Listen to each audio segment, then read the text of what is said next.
Hey guys, how's it going? Javlar back again with another video. I've been on kind of a break now since it's been the holidays. I hope you've had a good one. I really enjoyed mine, but it also meant that I didn't really have time to record any new stuff, or at least not edit and do commentaries for it. So this will be a mix of some footage from before Christmas and some from after. So anyways, let's jump straight in. This is a guide for the light assault class. We'll start with just going into the certifications to see what I have. In the utility slot I have bought the first medical kit. I never use it though. I use the C4 instead, which we'll cover later.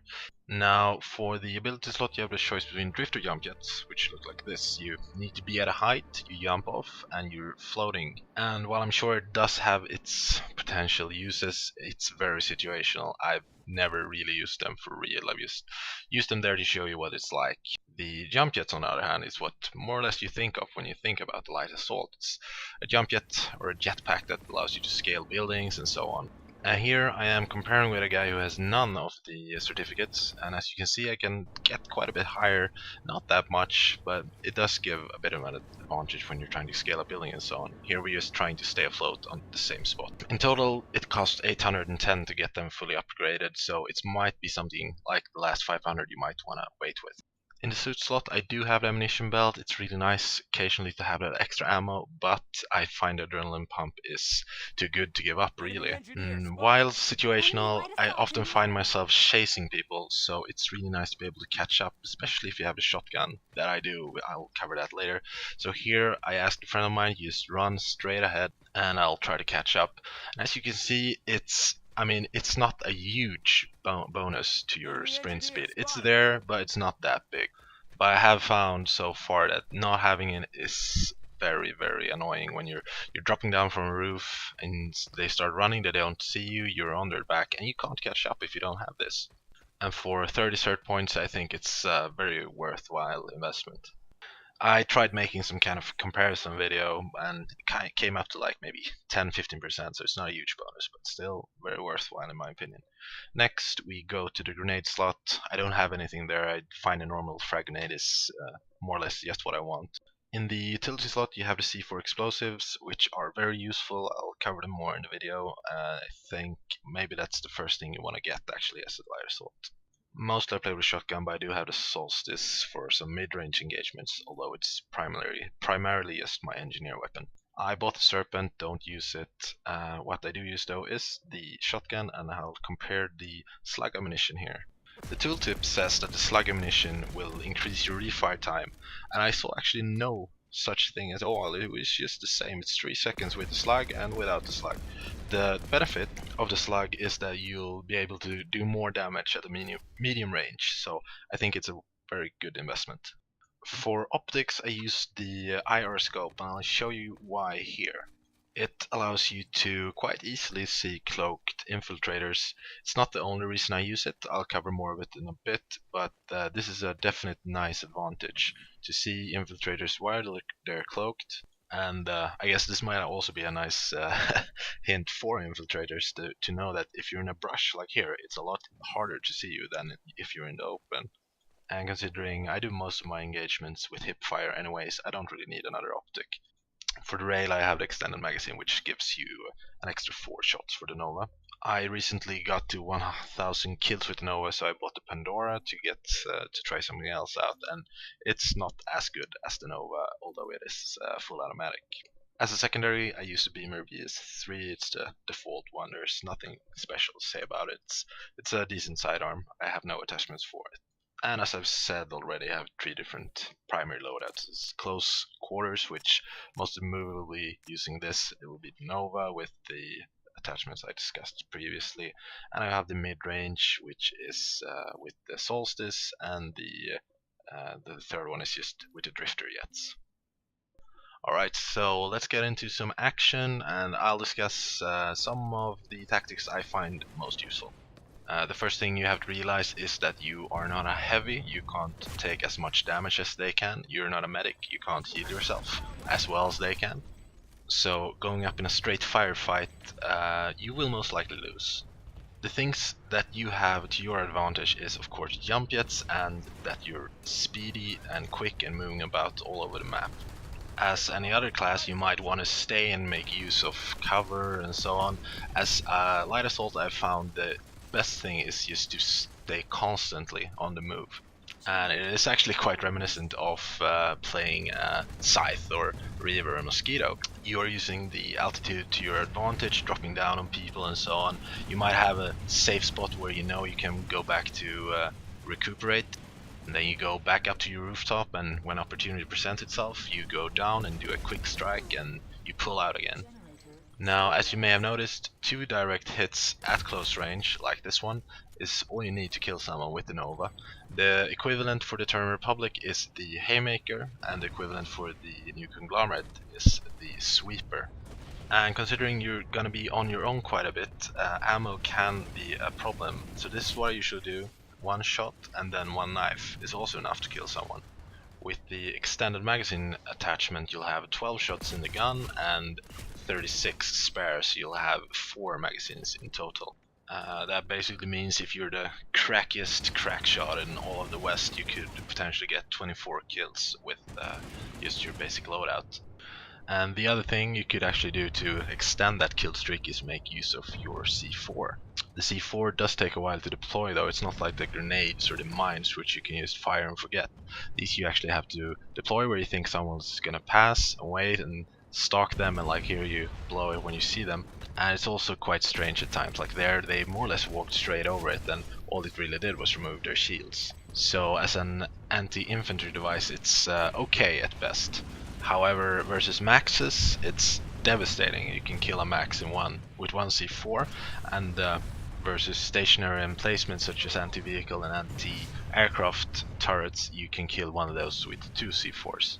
2 C4s is enough to also destroy a main battle tank, and 1 C4 is enough to cause a lightning to start burning. So overall it's a very nice tool that gives a lot more versatility to the light assault class. But it's not as efficient nor as forgiving as the anti-tank mines or the anti-personnel mines.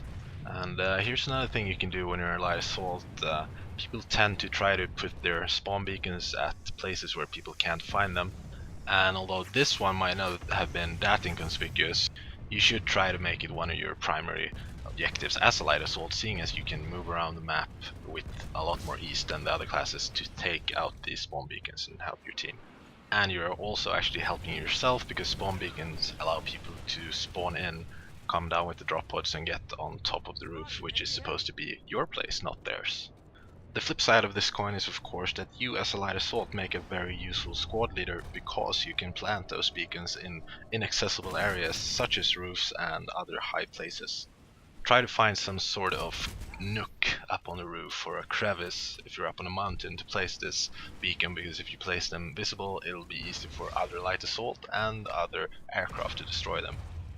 At this point I saw the max down there. Unfortunately I do no longer have any C4, so I tried to kill him with shotgun. Doesn't do that much damage, but at least it deters him from going outside. And yes, this might be seen as camping by some people, standing just outside their spawn room, but in my opinion this is actually quite useful from time to time because you're denying them reinforcements. And there's nothing quite as unnerving as knowing that there might be a light assault up on a roof somewhere trying to kill you. Jumping and flying as a light assault is usually quite a good way to stay out of harm's way because it's a lot harder to judge where you're going. As you see this guy doing here, I actually throw a grenade at him and I use up almost a full magazine just to get him down. As long as you don't fly just straight up, it's quite hard to hit a light assault.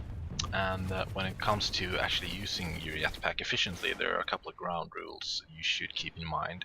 Just keeping the spacebar pressed down will propel you upwards, but it will consume quite a bit of fuel quite quickly. So while it is useful when you're actually trying to get straight up on a roof or on a mountain for example, sometimes it's better to use it in small bursts to conserve the fuel. For example, if you're trying to jump between 2 buildings. I do find that the controls are quite intuitive and it's easy to get into the swing of things. One thing you have to realize though is that movement horizontally is not very efficient. So trying to change direction by going left or right to dodge bullets or wherever is not gonna really work. However, you can strafe quite well by doing a jump and then turning to left or right while maintaining the direction of the initial jump like I'm doing here. Once the energy from the initial jump is gone, however, you're quite a sitting duck. I forgot to mention it earlier, but I am using the giraffe camo, and I'm sure people will have something to say about that, but it is actually quite useful in situations like this. Most players will be able to recognize that you're a VS player, but some will mistake you for New Conglomerate, and some might even mistake you for Giraffe. And in my opinion, every little thing helps, so why not? I will say, however, that I get shot a lot more by friendly fire wearing the Giraffe camo than I get when I use the normal camo. So it's something to keep in mind, I guess. Reloading is another thing that you might actually want to consider doing while on the fly. It's always a bit of a hassle in any game, because you never know if the opportunity is going to present itself just when you're reloading, or in the middle of a fight and you might have to reload.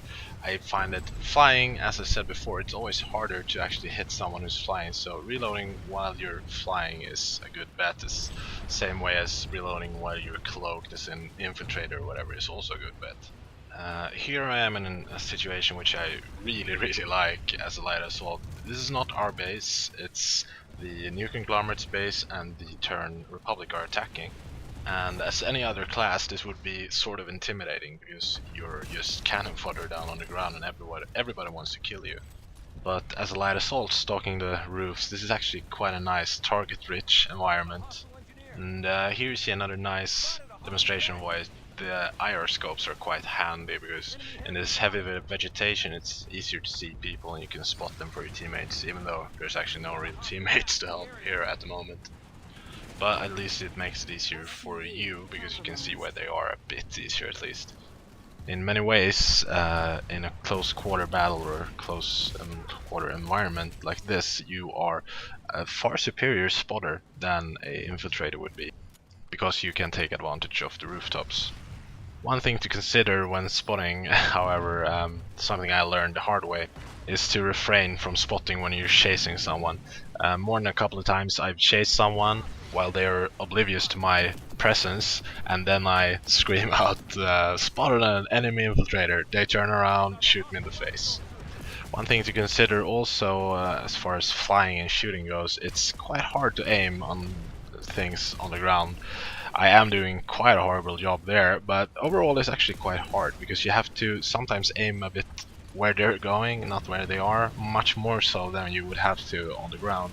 I have found myself quite a few times in situations where if I would just stayed on the ground and strafed around and try to kill them that way, it would have been a kill, but I start flying and it's so much harder to aim. But I guess as much as anything else, it just comes down to practice. Now, as I said before, killing maxes is one of the prime things you should occupy yourself with as a light assault. Not only does it give you a little bit extra points because you're killing a max, not just a standard infantry, but it's very handy to get rid of them, not only for yourself but for your friends, and especially for your aircraft. Like this guy here is causing some trouble for our teammates up in there, and it's nothing that just a single package of C4 can't handle. And the next guy, although he's already been wounded, a couple of shots in the back with your trusty shotgun is also quite a good bet. When I started playing with shotgun, I think the hardest thing to master, or to learn at least, is when to engage and when not to engage.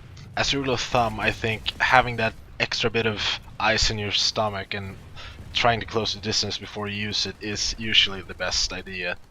Because there's nothing worse than emptying your magazine into the back of someone, just have to have them turn around while you have to reload and they just finish you off. So instead I try to rely on the extra sprint speed you have and try to close the gap before using it, and in case you have to do a long range engagement, either like there, use the grenade or switch to the pistol, even though it's usually hard to make that decision. You want to stick with the shotgun. If you do choose to engage at longer ranges, I always try to aim down sight. I have nothing really to back up that it's more efficient or better, but in most games aiming down sight gives you a better accuracy than you get from just hip shooting. I almost feel bad for this guy down here.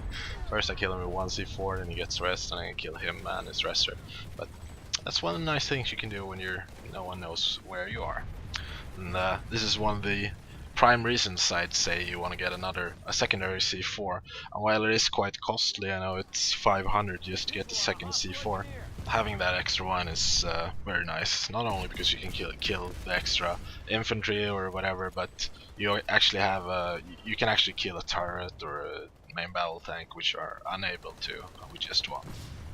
Alright, so most of the things so far has been well, dubious at best as to what I actually contribute to the team.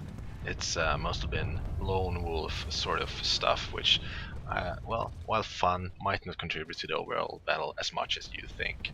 What's coming up here though is what the Light Assault really excels at as far as team play goes, being the forerunner to assault a base which your team is trying to capture.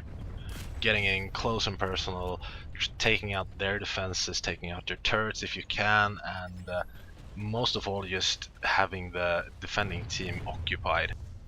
An infiltrator left to his own devices is quite a menace to an assaulting team if it's good. And especially at bases like this one, they can stay in cover and move around and so on, but it's game over once the light assault comes in. And the same goes for engineers trying to repair a turret, or maxes trying to shoot down your aircraft, as you will see coming up here in a second. And while it is dangerous and a bit tedious to stop between these different gaps, I find it's usually best to stop and have enough fuel to go as far as you'd like, instead of just going with half fuel. And here you see a good example of C4 not working as intended.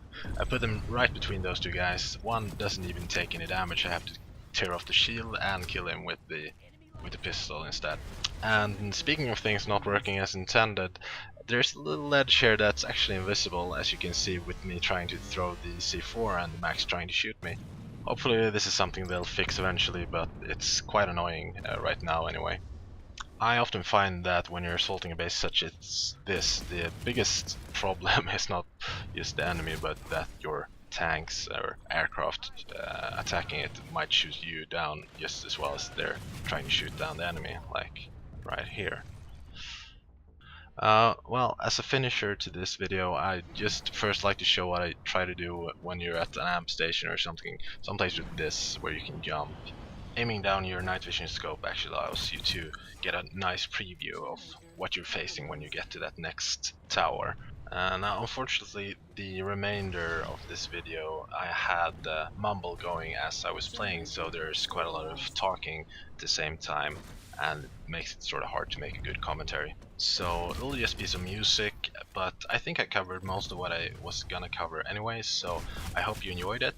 Maybe learned something, maybe you're the one who's gonna kill me next time I try jumping over these towers like this. And in either case, it was really nice of you to watch. I hope to see you soon again, and as always, if you have any suggestions or feedback, just leave it in the comments here or send me a mail on YouTube. And if you want to play with me, my nickname is Javlar. I play on the European Server Mallory and of course for the Vanu Sovereignty. So, take care guys, and see you next time. Bye bye. There was so much to doubt, and as you kept me out, I wouldn't let you go.